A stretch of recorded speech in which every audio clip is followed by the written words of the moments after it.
প্রিয় ছাত্রছাত্রী, আজকে আমি মডেল অ্যাক্টিভিটি টাস্ক দশম শ্রেণী ইতিহাস বিষয়ের সমাধান নিয়ে এসেছি। এটা হচ্ছে তোমাদের প্রশ্নপত্র। একটু বড় করলে একটু দেখতে পাওয়া যাবে। তো এই প্রশ্নপত্র পড়ে পড়ে বলার কোনো মানেই হয় না। শুধু তোমাদেরকে প্রশ্নপত্রটা দেখালাম। অলরেডি অনেকেই বিভিন্ন ইউটিউব চ্যানেল থেকে কিংবা বিভিন্ন ওয়েবসাইট থেকে উত্তর কালেকশন করে অলরেডি লিখেই ফেলেছো। তবে দেরি করে হলেও আমি আপলোড করে দিচ্ছি। কিছু কিছু প্রশ্নের উত্তরগুলো দেখেছি, বিশেষ করে ওয়েবসাইটগুলোতে যে উত্তরগুলো দেওয়া আছে হাজারো বানান ভুল আছে দেখেছি। বাক্যের সীমা কত হবে সেই বিষয়গুলো খুব একটা গুরুত্ব দেওয়া হয়নি। সেই জন্য বিভিন্ন ওয়েবসাইট থেকে তথ্য কালেকশন করে উত্তর কালেকশন করে যথাসম্ভব সহজ সরলভাবে লেখার চেষ্টা করেছি।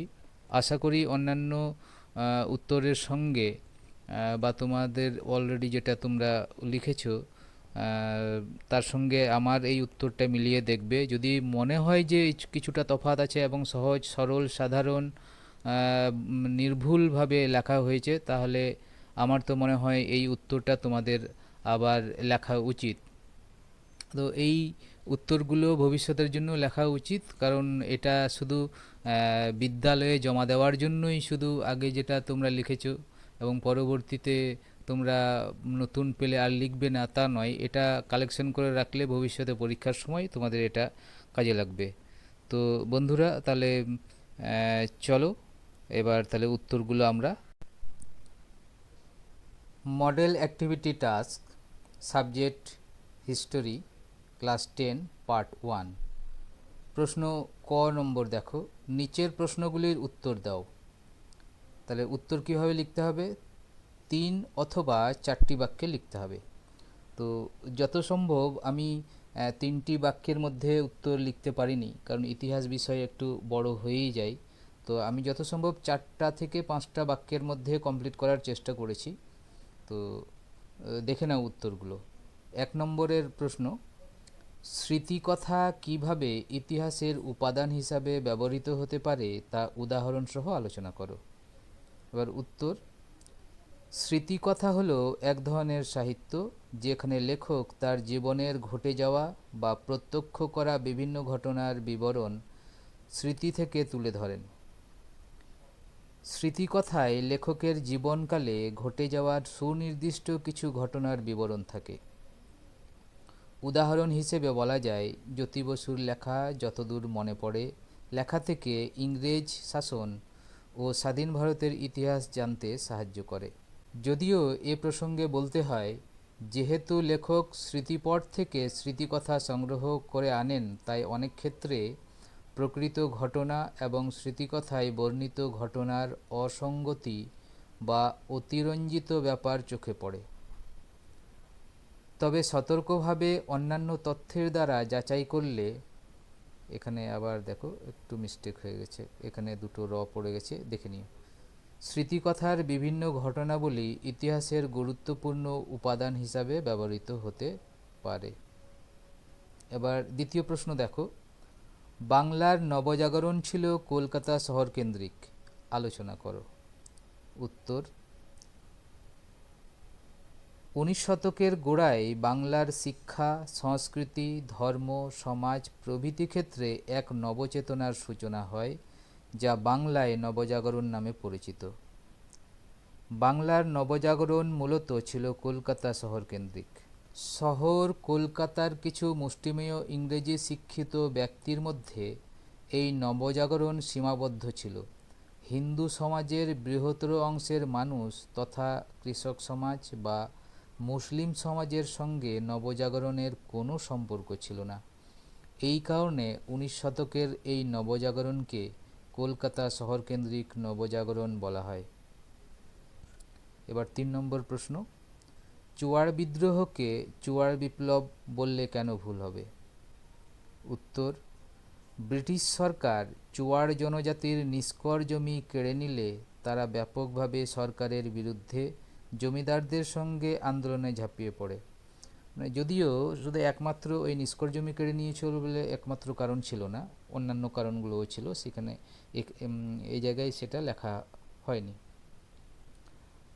চুয়াড়দের দমন করার জন্য সরকার প্রাণপণ চেষ্টা করে, কিন্তু বিদ্রোহীদের দমন করতে না পারায় সরকার বিদ্রোহী জমিদারদের সঙ্গে আপোষ করে নেয় এবং 1805 খ্রিস্টাব্দে বিদ্রোহপ্রবণ অঞ্চলগুলিকে নিয়ে জঙ্গলমহল নামক একটি আলাদা প্রশাসনিক এলাকা গঠন করে। এই প্রশাসনিক এলাকা গঠন করলেও পরবর্তীকালে চুয়াড়রা সরকারের ইজারাদার ও জমিদারদের হাত থেকে প্রকৃত অর্থে রেহাই পায়নি। বিপ্লবের বৈশিষ্ট্য হবে আমূল পরিবর্তন, এর ফলাফল হবে দীর্ঘস্থায়ী এবং এর প্রভাব হবে সুদূরপ্রসারী ও কালজয়ী, কিন্তু চুয়াড় বিদ্রোহের মধ্যে এই বৈশিষ্ট্যগুলি আমরা খুঁজে পাইনি, তাই চুয়াড় বিদ্রোহকে চুয়াড় বিপ্লব বললে ভুল হবে। খ নম্বর, ভারতের মানচিত্রে নিম্নলিখিত স্থানগুলি চিহ্নিত করো ও নাম লেখো। সাঁওতাল বিদ্রোহের এলাকা, ফরাজি আন্দোলনের কেন্দ্র, কোল বিদ্রোহের এলাকা, মুন্ডা বিদ্রোহের অঞ্চল, সন্ন্যাসী ফকির বিদ্রোহের এলাকা। এগুলো তোমরা নিজেরা মানচিত্রে করে, ভারতের মানচিত্রে তোমরা করে নেবে। এবার গ নম্বরের প্রশ্ন দেখো, উপযুক্ত তথ্য সহযোগে নিচের ছকটি পূরণ করো। তাহলে উত্তর এবার দেখে নাও। বঙ্গদর্শন পত্রিকা, সম্পাদক বঙ্কিমচন্দ্র চট্টোপাধ্যায়, সময়কাল 1872 খ্রিস্টাব্দ, বিষয়বস্তু ইতিহাস, সঙ্গীত, সাহিত্য, সমালোচনা, কৃষক সমস্যা, হিন্দু মুসলিম সমস্যা প্রভৃতি বিষয়ের উপর রচনা প্রকাশিত হতো। এবার হচ্ছে সোমপ্রকাশ পত্রিকা, সম্পাদক দ্বারকানাথ বিদ্যাভূষণ, সময়কাল 1858, বিষয়বস্তু 19 শতকের দ্বিতীয়ার্ধে সোমপ্রকাশ ছিল শিক্ষিত বাঙালি মধ্যবিত্তের অন্যতম প্রধান মুখপাত্র। বিধবা বিবাহ, বহুবিবাহ প্রভৃতি সম্পর্কে প্রতিবেদন এতে নিয়মিত প্রকাশিত হতো। এরপরে হচ্ছে বামাবোধিনী, সম্পাদক উমেশচন্দ্র দত্ত, সময়কাল 1863, বিষয়বস্তু বামাবোধিনী পত্রিকার মূল উদ্দেশ্য ছিল বামা সমাজের বন্ধন মুক্তি তথা নারী শক্তির জাগরণ।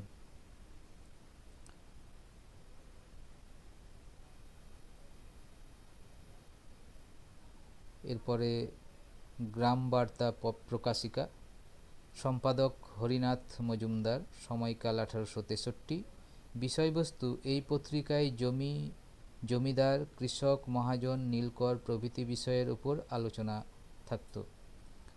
এবার হুতম পেঁচার নকশা, সম্পাদক কালীপ্রসন্ন সিংহ, সময়কাল 1861 খ্রিস্টাব্দ, বিষয়বস্তু সমকালীন কলকাতার সমাজ জীবনের দুর্নীতি, কপটতা ও ভণ্ডামের বিরুদ্ধে প্রতিবাদ ছিল এর প্রধান উদ্দেশ্য।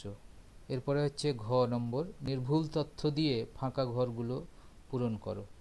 উত্তর, সাঁওতাল বিদ্রোহ, সময়কাল 1855 খ্রিস্টাব্দ থেকে 1856, অঞ্চল বিহারের রাজমহল পাহাড়ের নিকটবর্তী অঞ্চল, বাঁকুড়া, মেদিনীপুর, বীরভূম। নেতৃত্ব কে দিয়েছিল? সিধু, কানু, চাঁদ ও ভৈরব। কারণ কি ছিল? সাঁওতালদের বাসভূমি দামিন-ই-কোহ অর্থাৎ পাহাড়ের প্রান্তদেশ অঞ্চলে সরকারি রাজস্ব বৃদ্ধি। 2 নম্বর, জমিদারদের অত্যাচার। 3 নম্বর, ব্যবসায়ীদের প্রতারণা। আর 4 নম্বর ছিল অরণ্যের অধিকার হরণ। এগুলো ছিল বিদ্রোহের কারণ। বিদ্রোহের প্রভাবটা হচ্ছে 1 নম্বর, সাঁওতাল পরগনা গঠন হয়েছিল। 2 নম্বর, পৃথক জাতি হিসেবে স্বীকৃতি পেয়েছিল, প্রজাতি হয়ে গেছে এখানে। 3 নম্বর, কর হ্রাস। 4 নম্বর, ভবিষ্যৎ আন্দোলনের পথ প্রদর্শক এই সাঁওতাল বিদ্রোহ।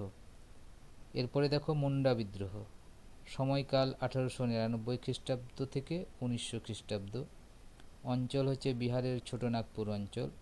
নেতৃত্ব কে দিয়েছিলেন? বিরসা মুন্ডা। তো মুন্ডা বিদ্রোহের কারণগুলো কি কি? কৃষি ব্যবস্থায় ভাঙন, মানে সরকার কৃষি ব্যবস্থা যেটা ছিল সেটাকে ভেঙে দিয়েছিল। 2 নম্বর হচ্ছে সামাজিক ব্যবস্থা বাতিল, সামাজিক যে রীতিনীতি ছিল, যে সুযোগ সুবিধা ছিল সেগুলোকে বাতিল করা হয়েছিল। 3 নম্বর, জমি বেদখল হয়েছিল মুন্ডাদের। করের বোঝা ও বেগার শ্রম, এখানে আবার ভুল, এতবার দেখার পরেও ভুল টুল বেরিয়ে যাচ্ছে। করের বোঝা হবে আর ওটা মাঝখানে হবে, করের বোঝা ও বেগার শ্রম হবে। 5 নম্বর, ধর্মান্তরিতকরণ। আর 6 নম্বর হচ্ছে চা ব্যবসায়ীদের শোষণ। আচ্ছা, মুন্ডা বিদ্রোহের প্রভাব এবার আমরা দেখব। এর প্রভাব কী ছিল? এই বিদ্রোহের মূল উদ্দেশ্য ছিল স্বাধীন রাজ্য প্রতিষ্ঠা। ব্যর্থ হলেও এই বিদ্রোহ মুন্ডাদের রাজনৈতিক চেতনা জাগ্রত করতে সমর্থ হয়েছিল। এরপরে দেখো নীল বিদ্রোহ। সময়কাল 1859 থেকে 1860 খ্রিস্টাব্দ। অঞ্চল পাবনা, ফরিদপুর, খুলনা, দিনাজপুর, বেশিরভাগই এখন এগুলো বাংলাদেশে। নেতৃত্ব কারা দিয়েছিল? বিষ্ণুচরণ বিশ্বাস আর দিগম্বর বিশ্বাস। এছাড়াও অনেক নেতা আছে, এখানে দুজনের নাম দেওয়া হল। কারণ কি ছিল? নীলকরদের অত্যাচার। 2 নম্বর, দাদন প্রথা। 3 নম্বর, কৃষকদের ক্ষতি হয়েছিল প্রচুর। 4 নম্বর, খাদ্যশস্যের অভাব হতে শুরু করেছিল। 5 নম্বর, পক্ষপাতমূলক বিচার ব্যবস্থা। নীল বিদ্রোহের নীলকর সাহেব যারা ছিল, যারা জমিদার ছিল, যারা নীল চাষে বাধ্য করছিল এবং সেটার অভাব অভিযোগ নিয়ে গেলে ইংরেজদের কাছে, তারা কিন্তু সেটা পক্ষপাতমূলক ব্যবহার করত। তো 6 নম্বর হচ্ছে সরকারের উদাসীনতা। ওই পক্ষপাতমূলক বিচার ব্যবস্থা, ওটাই মানে সরকারের উদাসীনতা। আচ্ছা, এরপর দেখি প্রভাব কী ছিল। সাম্প্রদায়িক ঐক্য বৃদ্ধি, অর্থাৎ সম্প্রদায়ের মধ্যে, জাতিদের মধ্যে একতা বৃদ্ধি পেয়েছিল। 2 নম্বর, মহাজনদের কর্তৃত্ব প্রতিষ্ঠিত হয়েছিল। নীল কমিশন গঠিত হয়েছিল। আর 4 নম্বর, সংঘবদ্ধ আন্দোলনের প্রয়োজনীয়তা এরা অনুভব করতে পেরেছিল। এরপরে দেখো ওয়াহাবি আন্দোলন। সময়কাল 1823 থেকে 1855 খ্রিস্টাব্দ। অঞ্চল হচ্ছে পাঞ্জাব, বাংলা, বিহার আর মেরাট। নেতৃত্ব দিয়েছিল সৈয়দ আহমেদ আর তিতুমির। এই আন্দোলনের কারণগুলো কী কী ছিল? ইসলাম ধর্মের সংস্কার করা। 2 নম্বর, ভারতবর্ষ থেকে ইংরেজদের বিতাড়ন করা। 3 নম্বর ছিল অত্যাচারী জমিদারদের উচ্ছেদ করা। আর 4 নম্বর ছিল নৈতিক ও আধ্যাত্মিক আদর্শের পূর্ণ প্রতিষ্ঠা। প্রভাব ছিল, ওয়াহাবি আন্দোলনের মূল লক্ষ্য ছিল ইংরেজদের বিতাড়িত করা, তাই অনেকে একে জাতীয় আন্দোলন বলে আখ্যায়িত করেছেন। এখানে দেখো, তারপরে হচ্ছে ফরাজি আন্দোলন। সময়কাল 1818 খ্রিস্টাব্দ। অঞ্চল হচ্ছে ফরিদপুর, ঢাকা, ময়মনসিংহ, এগুলো সবই এখন বাংলাদেশের মধ্যে। নেতৃত্বকে দিয়েছিল হাজি শরীয়ত উল্লাহ। কারণ কী ছিল? ভারতকে ইসলামের দেশে পরিণত করা। প্রভাব কী ছিল? প্রভাব ছিল যে ফরাজি আন্দোলনের ধর্মীয় ভাব যুক্ত থাকলেও এটি মূলত ছিল একটি কৃষক বিদ্রোহ।